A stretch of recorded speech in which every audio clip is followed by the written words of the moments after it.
Mr. Standoffish was boss at the biggest marshmallow factory in the state.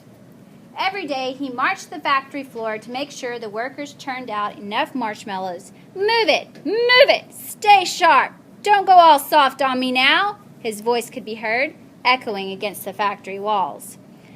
Though Mr. Standoffish liked to be in charge, he still had to answer to the big boss. The big boss had only two factory rules: love God and love others. Mr. Standoffish didn't understand what in the world that had to do with marshmallows. One day, the big boss left to travel the world and discover the best marshmallow recipe in every country. Mr. Standoffish was delighted. He called the workers together.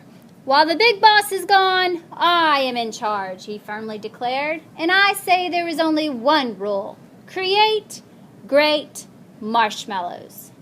The employees shift uneasily.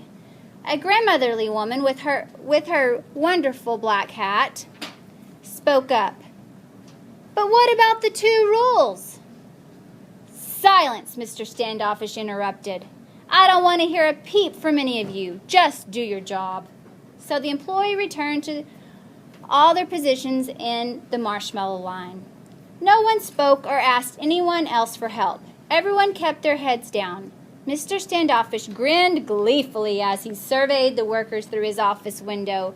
"We'll create more great marshmallows than ever now," he cheered, to no one but himself.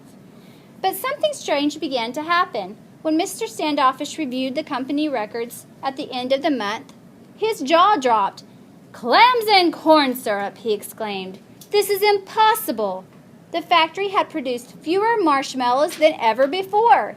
Furious, Mr. Standoffish snapped at the workers. "No vacation for anyone and mandatory overtime." But the following month, the numbers were even worse. "Gerbils and gelatin, this is unacceptable!" The workers could hear him yelling from inside his office. To top it off, the big boss sent a message to say that he would be returning the next day. Standoffish paced the factory floor, desperate to create more great marshmallows before the big boss arrived. He glowered at the young man with freckles. You were 90 seconds late today," he yelled. The young man tried to explain. But, my little girl, she was sick, and I had to." "You'll work 3 hours late with no pay to make up for it," interrupted Mr. Standoffish. Mr. Standoffish stalked over to the grandmotherly lady. "What are those?" "Marshmallows, sir," was all the fearful woman could squeak out. "Do you call that end round? Why, it's practically square." My fingers get so tired," the woman said. "If I could just have a short break." Mr. Standoffish was having none of that. "What does that sign say?" The woman slowly put on her glasses and read. "Oh, she can't find them. She'll just read without. Create great marshmallows." "Then do it," he roared. Pinching his lips together, Mr. Standoffish stomped back to his office. The big boss came in. He had returned early, and he was watching Mr. Standoffish and the workers with sad eyes. "You're not supposed to be here yet," he nervously protested. The big boss only pointed to the new sign. "What is that?" he asked, as though he already knew the answer. "The one rule, of course," Mr. Standoffish hurriedly tried to explain. "Create great marshmallows." Mr. Standoffish pulled up with pride a bit in thinking that the big boss would be proud of him. "What happened to the two rules I gave you?" asked the big boss. "Love God and love others." "Oh, those," Mr. Standoffish began to mumble. "They seemed old-fashioned or something." The big boss was unmoved. "Those rules were straight from the good book. Love the Lord your God with all your heart, soul, and mind, and love your neighbor as you love yourself." Mr. Standoffish looked down at the ground and slowly ran his foot over a crack in the floor. "So how has your new rule worked out for you?" said the big boss gently. Mr. Standoffish cast a nervous glance at the papers on his desk. Clearly, the big boss had already been looking through them. Not exactly great, he quietly admitted. I'd like for you to give the 2 rules a try again, said the big boss. I need to test my new recipe, so I'll leave you to it, the big boss instructed as he headed for the door. Slowly, Mr. Standoffish sank into his chair. Love God, love others, he thought out loud. He glanced around, he swallowed hard, and then he looked up. God, he spoke, I'm not sure I know how to do this. I mean, how do I love you? And what does that have to do with marshmallows? I guess maybe I'll have to start with the second rule, love others.